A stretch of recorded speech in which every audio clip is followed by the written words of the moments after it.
Dito magsisimula ang magiging langit mo, Ricardo. At dito ko rin sisimulan ang impyerno mo. Napangiti si Amara Cruz habang pinagmamasdan ang nagkikinangang chandelier sa gitna ng grand ballroom. Perpekto ang bawat anggulo, ang bawat ilaw, ang bawat bulaklak na nakapalibot sa napakalawak na espasyo. Ito ang klase ng lugar na pinapangarap ng bawat babae para sa araw ng kanyang kasal. Isang paraiso. Pero para kay Amara, isa itong hawla. Isang magandang hawla na maingat niyang binuo sa loob ng 15 taon. At malapit nang pumasok ang mga hayop na matagal na niyang gustong ikulong. Pinilit niyang pakalmahin ang bahagyang panginginig ng kanyang kamay. Hindi ito ang oras para magpakita ng kahinaan. Hindi ngayon. Isang mabilis na alaala ang sumalakay sa kanyang isipan. Isang madilim na eskinita, amoy ng basura, ang malamig na semento sa kanyang likod. Isang 16 na taong gulang na babae. Basag ang salamin sa mata, punit ang uniforme, at humihikbi ng walang tunog. Mabilis niyang iwinaksi ang imahe. Ang babaeng yon ay matagal nang patay. Siya ang pumatay dito. Ang kaharap nila ngayon ay si Amara Cruz, ang pinakasikat na event planner sa buong bansa. Isang babaeng kayang gawing katotohanan ang kahit anong pantasya. At ngayon, gagamitin niya ang talento niya para buuin ang isang bangungot. Mama Mara, paparating na po sila. Bulong ng kanyang assistant na si Chloe. Tumango si Amara at muling isinuot ang kanyang maskara. Isang ngiting propesyonal, mainit at mapagkakatiwalaan. Humarap siya sa malaking pinto. Kasabay ng pagbukas nito, pumasok si Ricardo Ricky Sandoval, ang box office king ng Pilipinas. Nakakapit sa braso niya ang kanyang nobya, ang sikat na aktres na si Isabel Reyes. Nagliliyab ang mga kamera ng mga reporter na nag-aabang sa labas. Ricky! Isabel! Welcome! Bati ni Amara ang kanyang boses ay tila musika, kalmado at perpekto. Amara! Wow! Just wow! Sabi ni Ricardo. Ang mga mata ay namamangha habang tinitingnan ang ballroom. You really are the best. Hindi siya nakilala. Sa loob ng ilang segundo, nagtagpo ang kanilang mga mata. Hinanap ni Amara ang kahit anong bahid ng pagkilala sa mukha ng lalaki, ngunit wala. Para kay Ricardo, isa lamang siyang empleyado, isa sa maraming mukha na nakakasalubong niya araw-araw. Gusto niyang matawa. Isang mapaklang tawa. Ang mukha na ito ang huling nakita niya bago siya mawalan ng malay sa eskinita. 15 taon na ang nakakalipas. Pero para dito, wala lang iyon. I'm glad you like it, Sir Ricky, Ma'am Isabel. Sabi niya, pinanatiling matatag ang kanyang ngiti. This is just a preview of what I can do for your wedding day. Inilibot niya sila sa buong lugar. Ipinapaliwanag ang bawat detalye ng kanyang plano. Ang mga salita ay lumalabas sa kanyang bibig nang walang kahirap-hirap. Mga salitang matagal na niyang pinag-aralan at kinabisa. Bawat isa ay may nakatagong lason. At dito, sabi ni Amara, huminto sila sa gitna, sa ilalim mismo ng chandelier. Dito ninyo sasabihin ang inyong I do. Lahat ng mata, lahat ng kamera ay nakatutok sa inyo. Napatingin si Isabel kay Ricardo. Ang mga mata ay puno ng pag-ibig. Oh, Ricky, it's perfect. Anything for you, my love. Sagot ni Ricardo at hinalikan ito sa noo. Naramdaman ni Amara ang pag-akyat ng asido sa kanyang lalamunan. Pag-ibig. Isang salitang winasak ng lalaking ito para sa kanya. Kung okay na po sa inyo ang lahat, sabi ni Amara, inilahad ang isang folder na may lamang kontrata. We can make it official. Umupo sila sa isang mesang inihanda ni Chloe. Mabilis na binasa ni Ricardo ang kontrata. Ang atensyon niya ay nasa mga numero. Sa halaga, iyon lang naman ang mahalaga sa mga taong tulad niya. Everything looks good. sabi ni Ricardo. Kinuha ang ballpen. Habang inililipat niya ang kanyang pirma sa papel, pinanood ni Amara ang bawat galaw. Ang pagpindot ng dulo ng ballpen sa papel ay parang tunog ng isang martilyo na pumupukpok sa huling pako ng isang kabaong. Ang kabaong nilang tatlo. "Congratulations!" sabi ni Amara nang matapos ito. "You are now officially my clients." Nag-flash ang mga kamera. Ngumiti si Amara. Isang ngiting hindi umabot sa kanyang mga mata. Nakuha niya ang unang piraso ng laro, ang susi, para makapasok sa mundo nila. Matapos ang ilang sandaling pakikipag-usap sa media, nagpaalam na rin ang magkasintahan. "We'll be in touch, Amara. Great job," sabi ni Ricardo bago umalis. "Thank you, sir," sagot niya habang sinusundan sila ng tanaw. Nang magsara ang pinto at tanging siya na lang, at si Chloe ang naiwan sa napakalawak na ballroom, doon lang huminga ng malalim si Amara. Napahawak siya sa gilid ng mesa para suportahan ang sarili. "Ma'am, okay lang po kayo?" tanong ni Chloe na may pag-aalala sa boses. Tumango si Amara. "Yes, Chloe, I'm okay. Pagod lang siguro." "Grabe, ang galing niyo po talaga, ma'am. Sila na mismo ang lumapit sa inyo. Hindi mo alam ang kalahati ng kwento," naisip ni Amara. "Hindi sila ang lumapit. Ako ang nagdala sa kanila dito." Iniwan niya si Chloe para ayusin ang mga natirang gamit. Naglakad si Amara patungo sa isang bintana na tanawang syudad. Malamig. Malayo. Katulad ng nararamdaman niya. Biglang nag-vibrate ang kanyang cellphone sa loob ng kanyang purse. Kinuha niya ito. Isang text message mula sa isang numerong hindi nakasave. Stage 1 complete. "Mag-ingat ka." Nagmamasid siya. Napahigpit ang hawak ni Amara sa kanyang cellphone. Ang init ng dugo ay muling umakyat sa kanyang ulo. Pinapawi ang sandaling kahinaan. Nagsisimula pa lang ang laro. At sisiguraduhin niyang sa huli, siya lang ang matitirang nakatayo. Pinanood ni Rafael de Leon ang 3 tuldok na kumikislap sa isang monitor. Isang tuldok para kay Amara at 2 para sa magkasintahang Sandoval at Reyes. Ang bawat galaw nila ay nakarehistro sa GPS tracker na nakakabit sa sasakyan ng aktor. Ligtas siya. Sa ngayon, huminga siya ng malalim, pilit na pinapakalma ang sarili. Ang high-tech na apartment sa Makati na nagsisilbing base nila ay tila isang kulungan. Napapalibutan siya ng mga monitor, mapa ng syudad at mga kagamitang pang-espiya. Pero ang tanging nasa isip niya ay ang babaeng naglalakad ngayon sa lungga ng mga demonyo. 15 taon. 15 taon na niyang pinapanood si Amara na buuin ng pader sa paligid ng kanyang puso. Bawat ladrilyo ay gawa sa sakit at paghihiganti. At siya sa labas ng pader na yon ay walang magawa, kundi ang bantayan ito. Umaasang balang araw ay siya mismo ang magigiba nito. Narinig niya ang mahinang tunog ng pagbukas ng pinto. Agad siyang napatayo. Pumasok si Amara, tahimik at pagod. Inalis niya ang kanyang sapatos sa may pinto at dahan-dahang naglakad papasok. Para siyang isang sundalo na kalalabas lang mula sa isang matinding laban. "Kamusta?" tanong ni Rafael. Ang boses ay malumanay. "Nasa atin na ang kontrata," sagot ni Amara, hindi tumitingin sa kanya. Inilapag niya ang kanyang purse sa mesa. "Nasa atin na si Ricardo." Lumapit si Rafael. Nakita niya ang isang maliit na galo sa kanyang braso. Marahil ay mula sa pagkakasabit sa isang bagay sa gitna ng dami ng tao kanina. Kumuha siya ng first aid kit. Walang salitang hinawakan niya ang braso ni Amara at dahan-dahang nilinisan ang sugat. "Hindi mo kailangang gawin yan," sabi ni Amara. Ang boses ay bahagyang nangatal.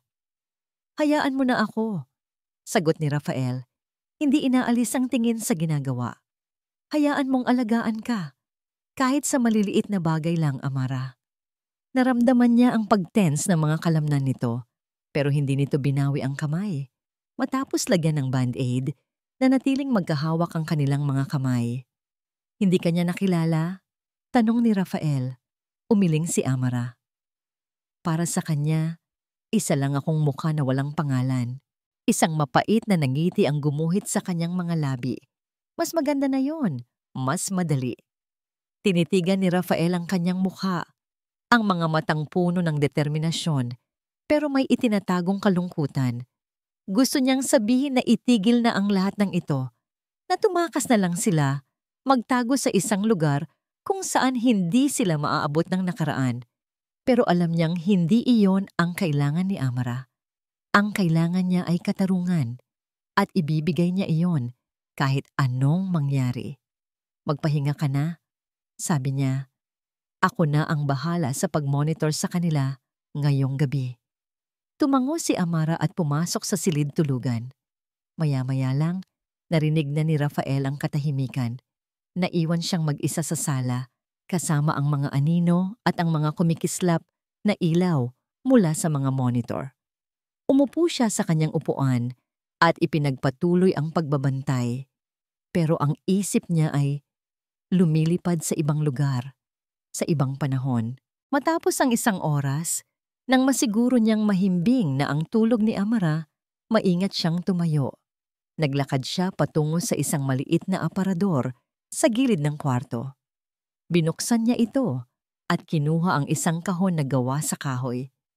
Dahan-dahan niyang binuksan ang takip. Sa loob, isang litrato na luma at kupas na. 3 tinedyer na masayang nagtatawanan sa ilalim ng isang puno ng mangga. Isang batang Rafael, isang batang Amara na may suot na salamin. At sa gitna nila, isang babaeng may pinakamaliwanag na ngiti. Si Sarah, ang kapatid niya, ang matalik na kaibigan ni Amara. Kasabay ng pagtingin niya sa litrato, bumalik ang lahat ng sakit. Ang gabi kung kailan huli niyang nakausap ang kapatid. Ang mga hikbi nito sa telepono habang ikinukwento ang nangyari kay Amara sa eskinita. Ang pangako nitong isusumbong ang lahat sa pulis. Kinabukasan, hindi na ito umuwi. Biglang nag-vibrate ang kanyang cellphone, pinuputol ang kanyang paglalakbay sa nakaraan. Isang lumang contact mula sa dati niyang trabaho bilang isang investigative journalist. Sinagot niya ito agad. Oh, Rafa, may nakuha ako, sabi ng boses sa kabilang linya. Yung tungkol sa kaso ni Sarah, may lumang police report na pilit na ibinaon. May pangalang nakasulat doon. Isang pangalan na nag-utos na itigil ang investigasyon. Naramdaman ni Rafael ang paglamig ng kanyang dugo. Anong pangalan? Castillo, ang ama ni Congressman Alejandro Castillo. Napapikit si Rafael ng mariin. Ang huling piraso ng palaisipan na matagal na niyang hinahanap. Matapos ang tawag, ibinalik niya ang litrato sa kahon at isinara ito. Tumingin siya sa pinto ng silid kung saan natutulog si Amara. Ang bigat sa kanyang dibdib ay halos hindi niya makayanan. Ang laban na ito ay hindi lang para kay Amara. Para din ito kay Sarah. Pero hindi pa ito alam ni Amara. Hindi niya alam na ang lalaking tumutulong sa kanya ay may sarili ring demonyong hinahabol. Isang sikretong pinili niyang itago para protektahan siya. Lumapit siya sa pinto ng silid at marahang hinawakan ang doorknob. Patawarin mo ako, Amara, bulong niya sa hangin. May mga bagay na hindi mo pa pwedeng malaman para sa kaligtasan mo. Ang tagumpay ay may kakaibang lasa. Para kay Amara ang lasa nito ay parang isang mamahaling wine. Matamis sa simula, ngunit may pait na naiiwan sa dulo. Isang paalala na ang bawat hakbang pasulong ay naglalapit din sa kanya sa panganib. Nakatayo siya sa harap ng kanyang salamin, sa loob ng kanyang opisina. Ang Amara Cruz na nakatingin pabalik ay kalmado at kontrolado. Pero sa loob, ang puso niya ay tumitibok na parang tambol ng digmaan. Ngayon ang araw ng unang pag-atake. May meeting siya kasama si Ricardo at Isabel para pag-usapan ang mga detalye ng bulaklak at imbitasyon. Isang perpektong pagkakataon. Nang dumating ang dalawa, sinalubong sila ni Amara ng kanyang pinakaprofesional na ngiti. Inilatag niya sa mesa ang mga catalog, mga sample ng papel, at mga litrato ng iba't ibang uri ng bulaklak. Habang abala si Isabel sa pagpili ng mga rosas, sinadya ni Amara na iwan ang kanyang laptop na bahagyang bukas sa gilid ng mesa. "Naku, I'm so sorry," biglang sabi ni Amara. "Kukuha lang ako ng kape para sa atin." Bigla akong inantok. Sinadya niyang tamaan ng bahagya ang tasa at kaunting kape ang tumapon sa sahig. "Oh my goodness! Ang clumsy ko naman. Saglit lang po." Kumuha siya ng tissue at lumabas ng conference room para kumuha ng basahan. Ito na ang pagkakataon. 3 minuto. Iyon lang ang kailangan niya. Nang maiwan silang dalawa, napansin ni Isabel ang nakaawang na laptop. Ang screen nito ay nagliliwanag. Isang email. Ang pangalan ng sender, Angela. Ang subject, "Salamat sa gabing yon." Hindi napigilan ni Isabel na silipin ang laman. "Ricky, hindi ko makakalimutan ang nangyari sa atin. Sana maulit. Alam kong ikakasal ka na." Pero hindi na niya natapos basahin. Agad siyang umiwas ng tingin nang marinig ang mga yabag ni Amara na pabalik. Nang pumasok si Amara, nakita niya agad ang pagbabago sa aura ni Isabel. Nawala ang sigla sa mga mata nito. Ang ngiti nito ay pilit na. "Sorry for that," sabi ni Amara, na parang walang alam. Mabilis niyang isinara ang kanyang laptop. "So, saan na tayo?" Ang meeting ay natapos ng maaga. Ang init ng pag-uusap kanina ay napalitan ng isang nakakabingingning lamig. Si Isabel ay halos hindi na nagsalita. Nang makaalis ang dalawa, naupo si Amara sa kanyang upuan. Isang tagumpay. Ang lason ay nagsisimula ng kumalat. Pero hindi pa tapos ang araw niya. Nagpalit siya ng damit. Ang eleganteng business attire ay napalitan ng simpleng blusa at maong na pantalon. Inilugay niya ang kanyang buhok at nagsuot ng salamin na walang grado. Mula sa isang makapangyarihang event planner, naging isa siyang ordinaryong babae. Isang babaeng mukhang mahina at nangangailangan ng tulong. Ang destinasyon niya, ang presinto ng pulis, kung saan naka-assign si Police Major Miguel Miggy Ramos. Ang amoy ng presinto ay pinaghalong pawis, papel at takot. Umupo si Amara sa isang bench at naghintay. Matapos ang halos 1 oras, tinawag din ang pangalan niya. Pumasok siya sa maliit at magulong opisina ni Miguel. Nakaupo ito sa kanyang upuan. Ang mga paa ay nakapatong sa mesa at mayabang na nakatingin sa kanya. "Ano ang kailangan mo, Miss?" "Cruz po. Amara Cruz," sabi niya.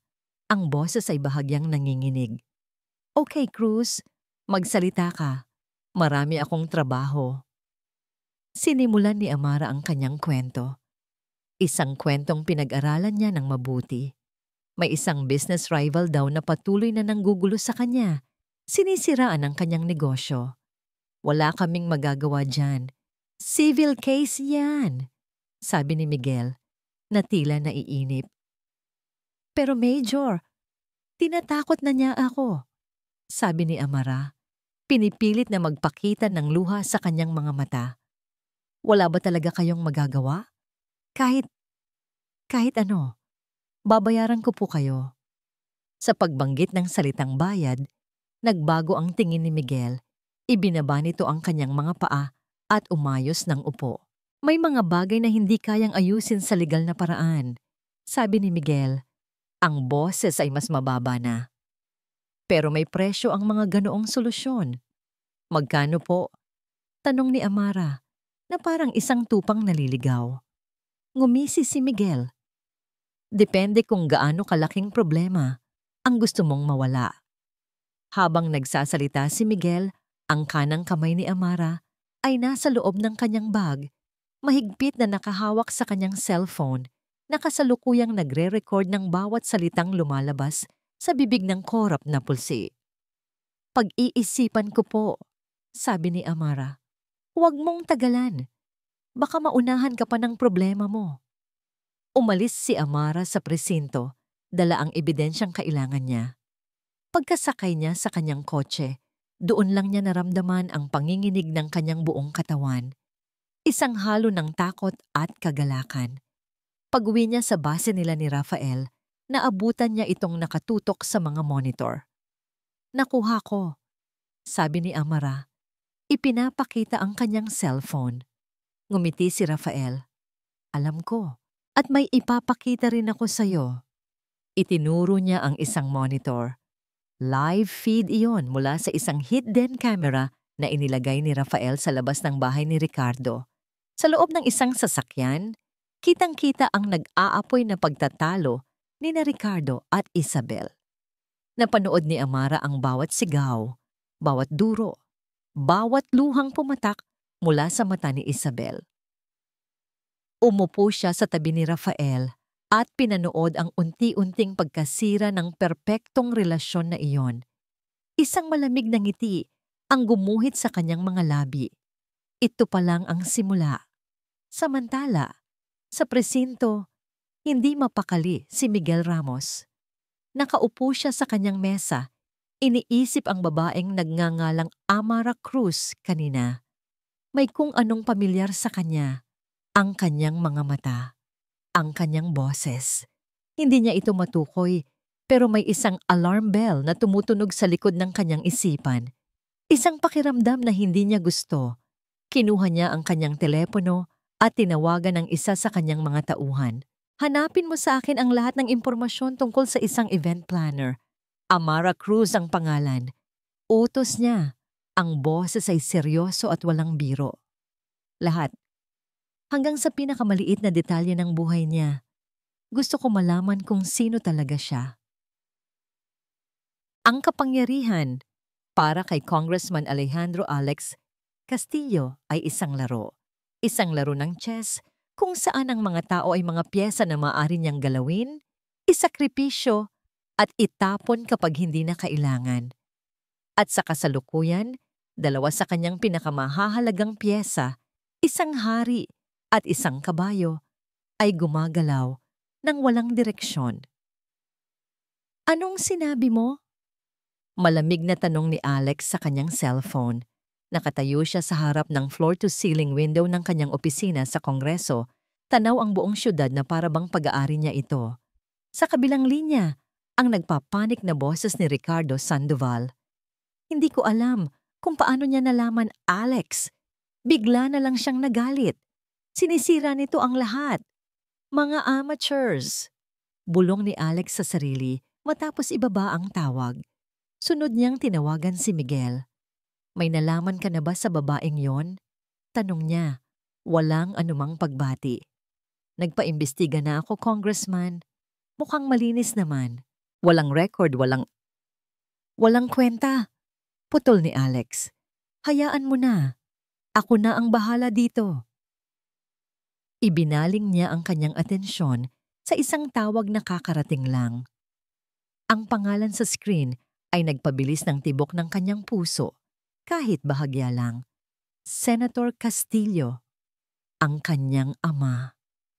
Dad, sagot niya. Ang boses ay puno ng respeto. Alejandro, sabi ng malamig na boses sa kabilang linya. Nakarating sa akin ang balita tungkol sa gulo ni Ricardo. Ayusin mo yan. Yes, Dad. It's just a simple lover's quarrel. Walang simpleng bagay pagdating sa pangalan ng pamilya. Mariing sabi ng senador. Malapit na ang eleksyon, isang pagkakamali lang, Alejandro. At lahat ng pinaghirapan natin ay magiging abo. Siguraduhin mong walang anumang dumi mula sa nakaraan ang babalik para multuhin tayo. Naiintindihan mo? Opo, Dad. Maliwanag. Sagot ni Alex, ramdam ang bigat ng bawat salita. Nang matapos ang tawag, nanatili siyang nakatayo ng ilang minuto. Dumi mula sa nakaraan. Umupo siya sa kanyang mamahaling leather na upuan sa likod ng isang malaking mesa na gawa sa mahogany. Binuksan niya ang kanyang laptop. Hindi niya kailangan ang mga pulis na tulad ni Miguel. Mayroon siyang sariling paraan. Gamit ang kanyang access bilang isang mambabatas, binuksan niya ang mga database na hindi basta-basta napapasok ng ordinaryong tao. Amara Cruz. Dahan-dahan niyang tinipa ang pangalan. Lumabas ang mga resulta, negosyo, mga kliyente, mga litrato mula sa mga society events. Isang perpektong buhay, masyadong perpekto. Hindi ito coincidence. Ang pagkuha niya sa kasal ni Ricardo, ang paglapit niya kay Miguel. May mali dito. May isang pattern na nabubuo at hindi niya ito gusto. Pinagpatuloy niya ang paghuhukay, financial records, travel history, pamilya, wala. Malinis, hanggang sa napunta siya sa kanyang educational background, isang pangalan ng isang luma, at hindi na gaanong kilalang high school sa probinsya ang nakasulat doon, Sta Monica Academy. Biglang may kumirot sa kanyang alaala. Isang multo, isang anino, mula sa isang gabing matagal na niyang pilit na kinakalimutan. Ang pangalan ng eskwelahan. Pamilyar ito. Sobrang pamilyar. Mas binilisan niya ang kanyang paghahanap. Gamit ang ilang koneksyon, ipinahanap niya ang mga lumang yearbook ng eskwelahan. Makalipas ang ilang minuto, isang PDF file ang ipinadala sa kanyang email. Binuksan niya ito. Mga kupas na litrato, mga ngiting puno ng pangarap, mga mukhang matagal nang nagbago. Iniskan niya ang bawat pahina hanggang sa huminto siya sa isang litrato ng isang babaeng may makapal na salamin, nakatirintas ang buhok at may isang mahiyain na ngiti. Sa ilalim ng litrato, isang pangalan, Candice de Guzman. Tinitigan niya ito ng maigi. Pagkatapos, binuksan niya ang isang litrato ni Amara Cruz mula sa isang magazine. Ipinagtabi niya ang dalawang imahe sa kanyang screen, ang babaeng mahiyain at ang babaeng makapangyarihan, ang biktima at ang mga ngaso, ang mga mata. Sa kabila ng pagbabago sa itsura, ang mga mata ay pareho pa rin. Mga matang puno ng sakit na ngayon ay napalitan ng apoy. Isang malamig na kuryente ang gumapang sa kanyang likod. Tinawagan niyang muli si Miguel. Nahanap mo na ba? Tanong agad ni Miguel. Kalimutan mo na yon. Malamig na sabi ni Alex. Alam ko na kung sino siya. Mayroong sandaling katahimikan sa kabilang linya. Ibinaba ni Alex ang tawag. Muli niyang tinitigan ang dalawang litrato sa kanyang screen. Ang multo mula sa nakaraan ay hindi na isang anino. Mayroon na itong mukha at mayroon na itong pangalan. Napangisi siya. Isang ngising hindi abot sa kanyang mga mata. Isang ngingising puno ng panganib. Candice. Bulong niya sa hangin. Ang pangalan ay parang laso na dumaloy sa kanyang dila. Akala ko, matagal ka nang patay. Isang matinis na tunog ang biglang bumasag sa katahimikan ng kanilang base. Napabalikwas ang tayo si Rafael. Ang kanyang mga mata ay agad na dumapo sa pinagmumulan ng ingay.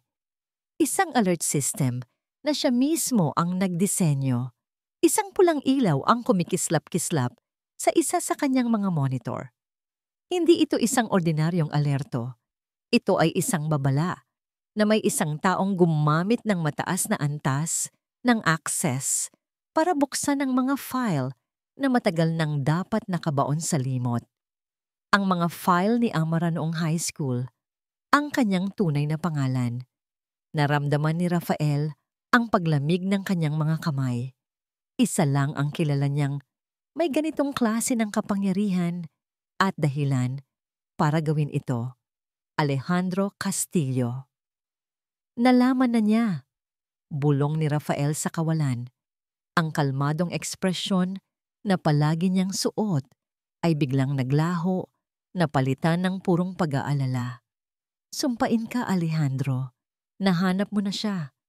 Ang pulang ilaw sa monitor ay tila isang mitya na nagsindi ng isang alaala sa kanyang isipan. Isang alaala na pilit niyang ibinabaon tuwing gabi, ngunit palaging bumabalik para dalawin siya sa kanyang mga panaginip. 15 taon na ang nakalipas. Nakita niya ang sarili bilang isang binatang kapatid, naghihintay sa kanyang nakababatang kapatid na si Sarah. Gabi na, bumukas ang pinto at pumasok si Sarah. Ang kanyang masayang mukha ay nababalot ng luha at takot. Ang uniforme nito ay bahagyang gusot. "Kuya!" Hikbi nito. Niyakap siya ng mahigpit. "Sarah, anong nangyari?" "Si Amara." "Kuya, si Amara." Paulit-ulit na sabi nito habang umiiyak. Ang ginawa nila kay Amara. Ang mga hayop na yon. Ikinuwento ni Sarah ang lahat. Ang paghila nila Ricardo, Miguel at Alejandro kay Amara sa madilim na eskinita sa likod ng eskwelahan. Ang mga tawa nila. Ang pag-iyak ni Amara.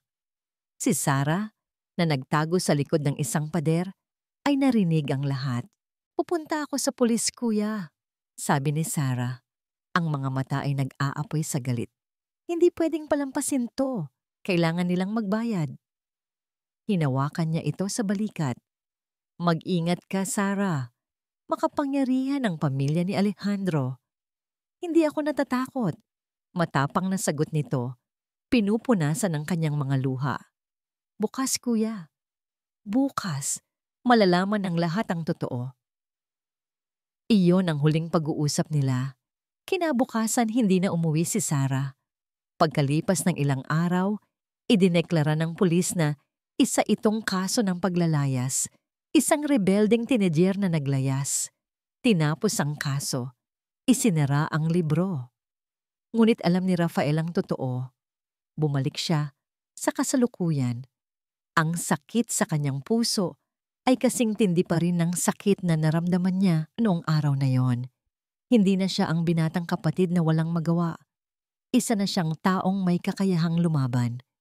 Dahil alam niyang hindi lang si Amara ang biktima. Lumuhod si Rafael at binuksan ang isang nakatagong safe sa ilalim ng sahig. Kinuha niya ang isang itim na kahon. Sa loob nito, naroon ang lahat ng ebidensyang tinipon niya sa loob ng 15 taon. At sa gitna ng lahat, isang luma at basag na cellphone. Ang cellphone ni Sarah. Matapos ang ilang taon, nagawa niyang i-recover ang isang nasirang audio file mula dito. Ang huling sandali ng buhay ng kanyang kapatid. Pinindot niya ang play. Ang tunog ay mahina at puno ng static. Ngunit sa gitna nito, maririnig ang isang sigaw. Ang sigaw ni Sarah. "Tulong! Parang awa niyo na!" At pagkatapos, isang malamig at pamilyar na boses. Ang boses ni Alejandro. "Tumahimik ka! Walang makakarinig sa'yo rito." Isang malakas na kalabog. At pagkatapos, katahimikan. Pinatay ni Rafael ang recording. Napahigpit ang kanyang kamao. Ang ebidensyang ito ang kanyang alas. Ngunit sa pagkakadiskubre ni Alejandro kay Amara, alam niyang kailangan niya ng isang bagay na mas matibay.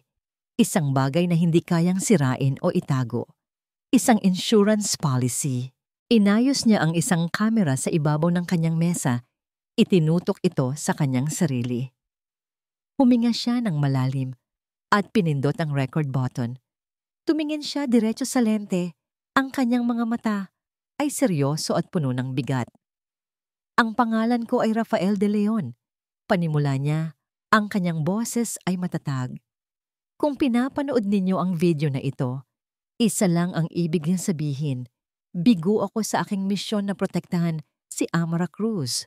O baka, patay na ako." Ang mga taong may kagagawan nito ay sina Congressman Alejandro Castillo, Police Major Miguel Ramos, at ang aktor na si Ricardo Sandoval.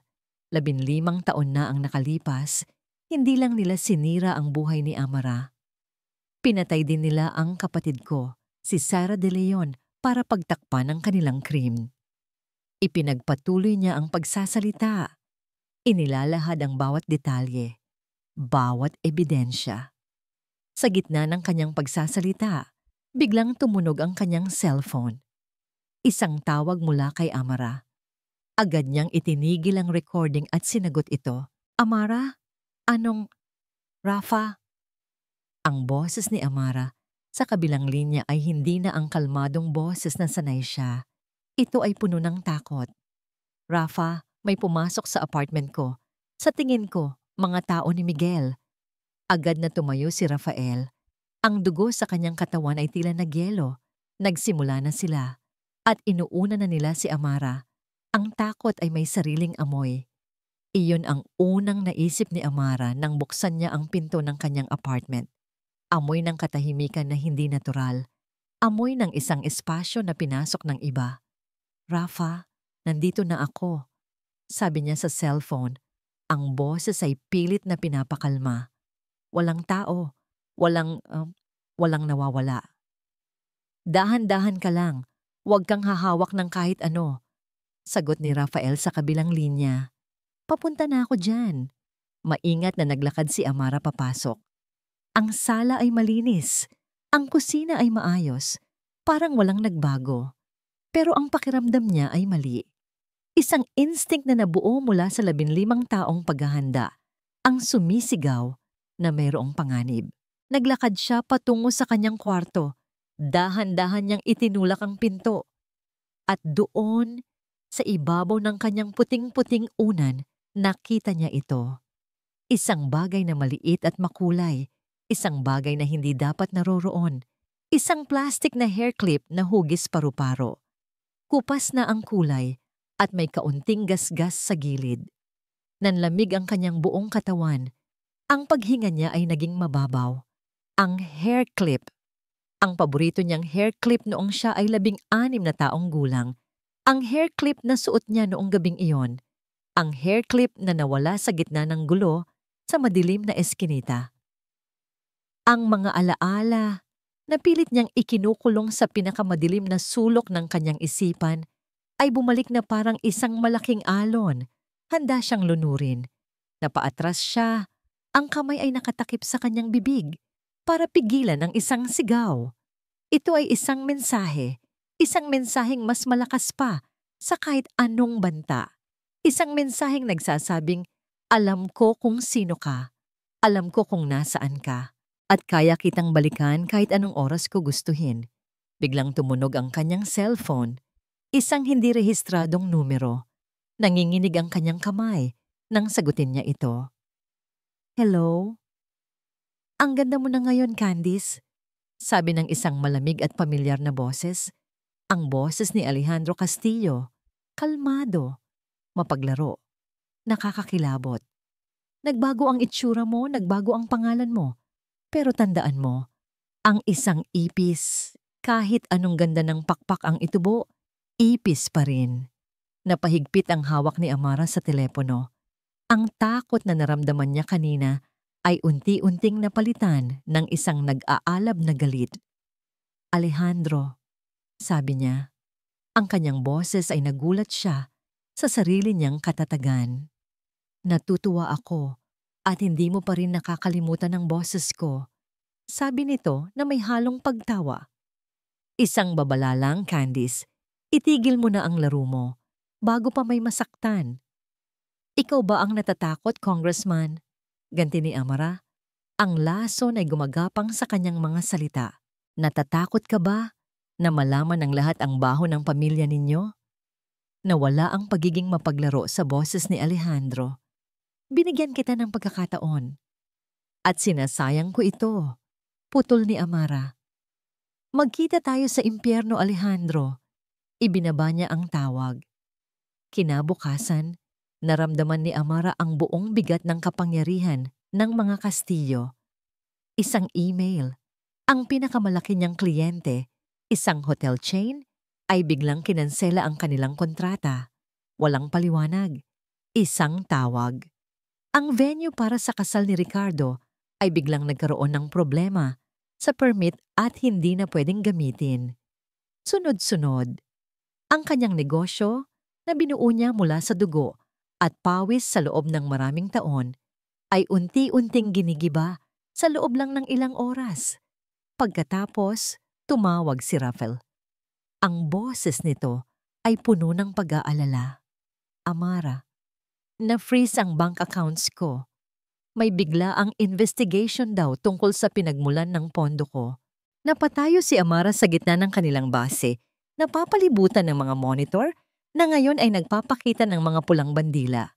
Inaatake sila sa lahat ng anggulo, pera, negosyo, reputasyon, pinipilayan sila.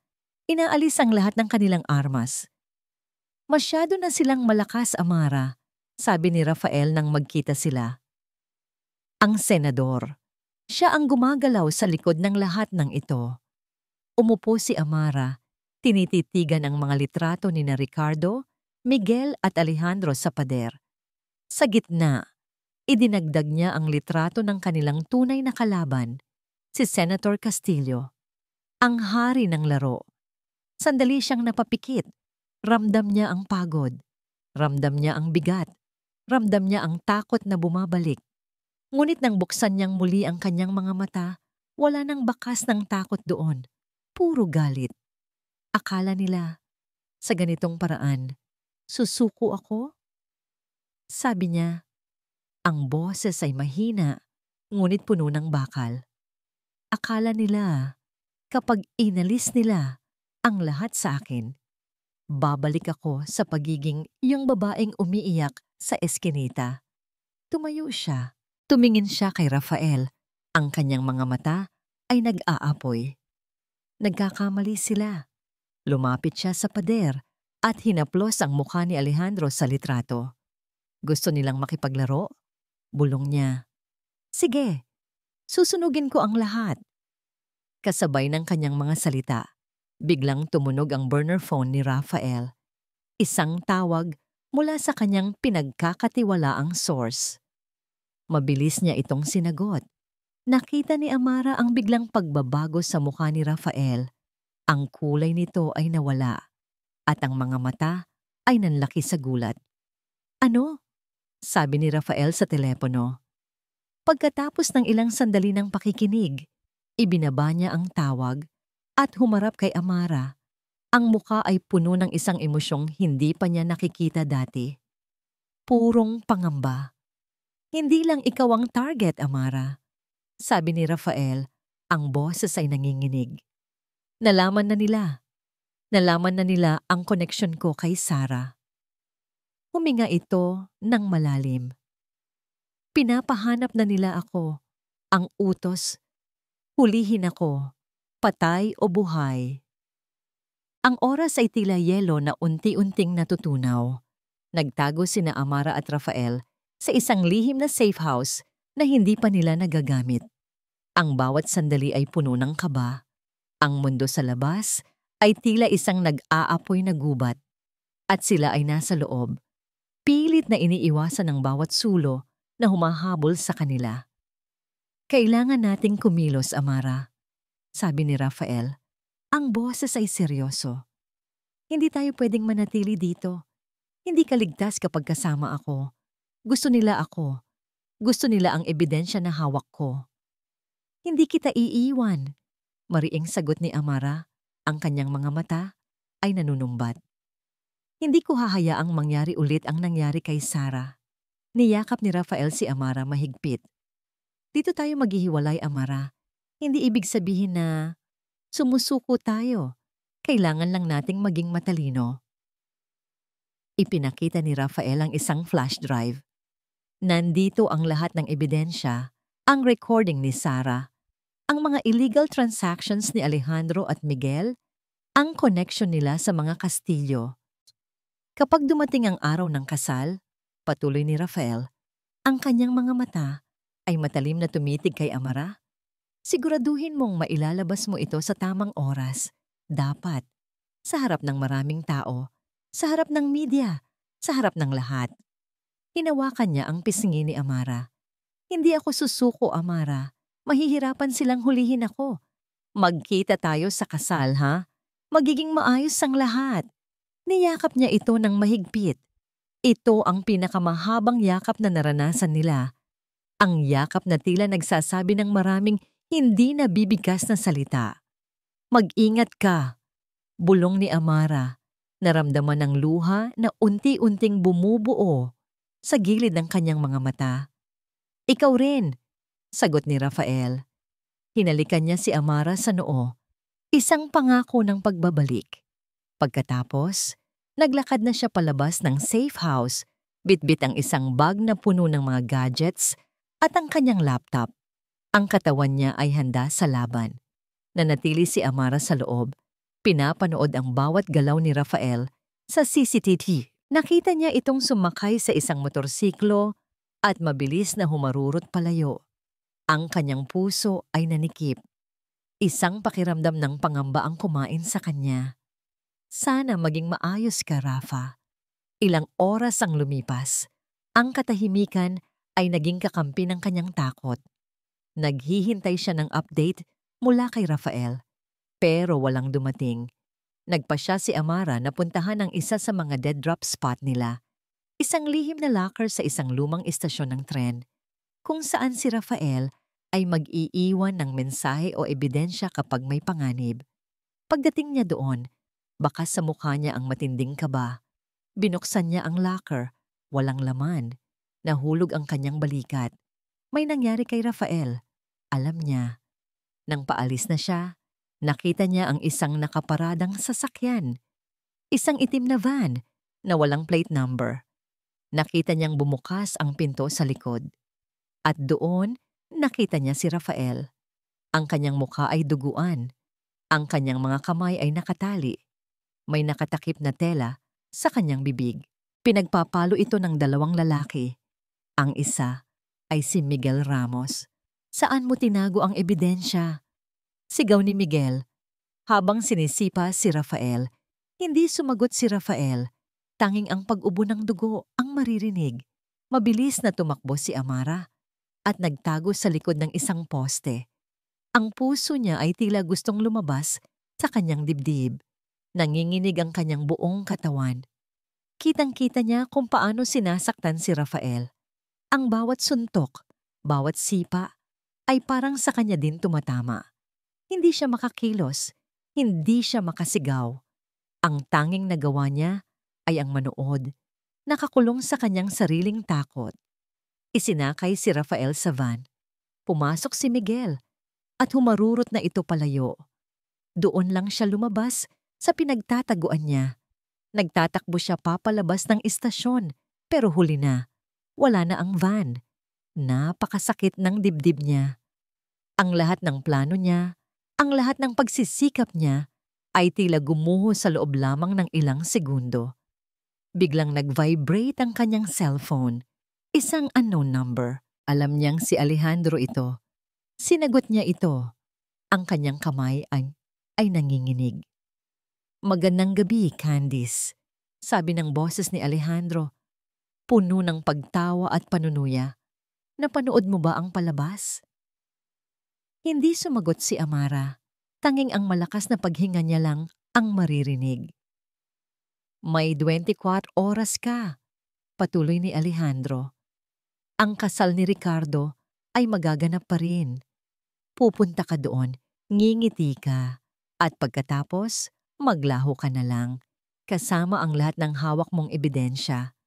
Narinig ni Amara ang pagdaing ni Rafael sa kabilang linya. Kung hindi, banta ni Alejandro, hindi na makikita ng taong yan ang araw. Nakuha mo? Nagpadala si Alejandro ng isang larawan. Isang larawan ni Rafael, nakatali sa isang upuan. Ang bibig ay may busal at ang mga mata ay puno ng sakit at babala. Pakiramdam ni Amara ay nahulog siya sa isang malalim na hukay. Ang lahat ay nawala.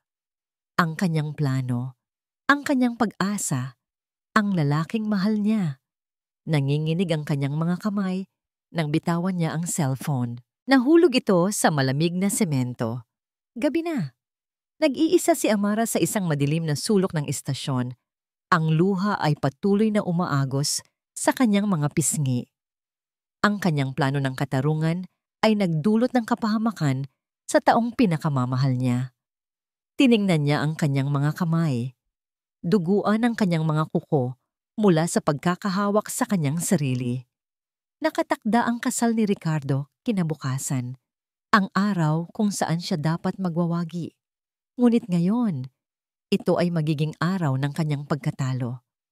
Ang Grand Ballroom na dating simbolo ng pag-asa ni Amara ay naging isang malawak na sementeryo ng kanyang mga pangarap.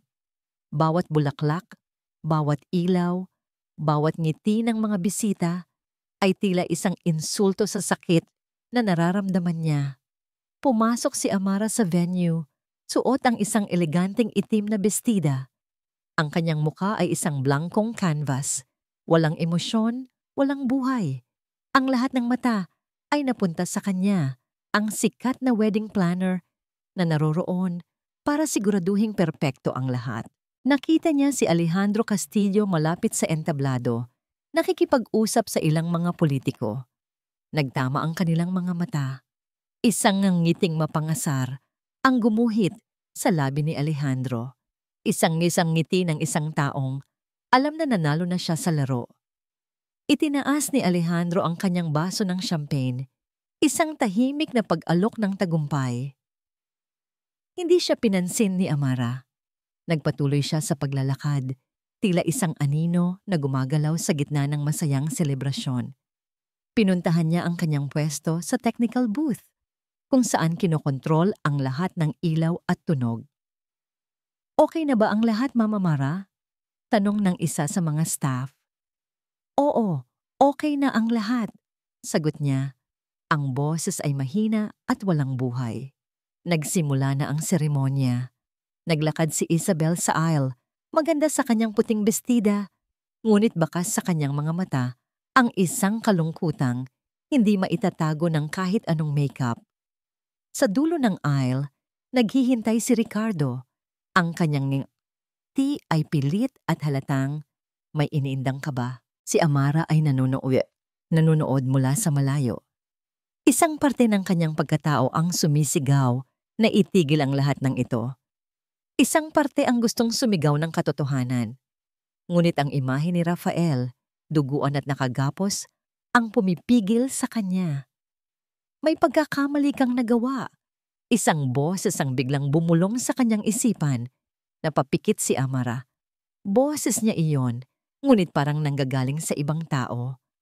Isang boses na puno ng determinasyon. Naglakad siya papalapit kay Alejandro, na ngayon ay nakatayo malapit sa unang hilera ng mga upuan. Nandito na ako, bulong ni Amara. Sapat lang para marinig nito.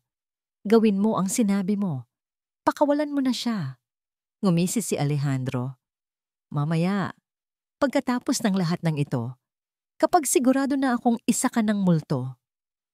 Isang pagkakamali ang ginawa mo, Alejandro, sabi ni Amara. Ang kanyang boses ay biglang naging matatag, puno ng isang kakaibang lamig. Napakunot ang noo ni Alejandro. Anong sinasabi mo? Binigyan mo ako ng 24 na oras. Sa puntong yon, nagsimula ng magsalita si Ricardo ng kanyang wedding vow. Isabel, sa harap ng Diyos at ng lahat ng naririto. Pero hindi na niya natapos ang kanyang sasabihin. Bigla, ang lahat ng malalaking screen sa ballroom na dapat ay nagpapakita ng mga litrato nilang dalawa ay naging itim. Narinig ang bulungan ng mga bisita. Nagkaroon ng kaunting pagkakagulo. Anong nangyayari? Sigaw ni Ricardo sa technical staff. Pero bago pa may makasagot, isang mukha ang lumitaw sa lahat ng screen. Ang mukha ni Rafael de Leon. Hindi siya duguan. Hindi siya nakagapos. Nakaupo siya sa isang upuan, nakatingin diretso sa kamera. Ang kanyang mga mata ay puno ng determinasyon. Ang pangalan ko ay Rafael de Leon, sabi ng boses ni Rafael, umalingaw-ngaw sa buong ballroom. Kung pinapanood ninyo ang video na ito, nanlaki ang mga mata ni Alejandro. Tumingin siya kay Amara na ngayon ay nakatayo ng tuwid, ang kanyang mga mata ay nag-aapoy. Ang blankong canvas si kanina ay napalitan ng isang obra ng purong paghihiganti. Hindi, bulong ni Alejandro. Ipinagpatuloy ng video. Ikinuwento ni Rafael ang lahat. Ang krimen laban kay Amara o Candice de Guzman, ang pagpatay sa kanyang kapatid na si Sarah.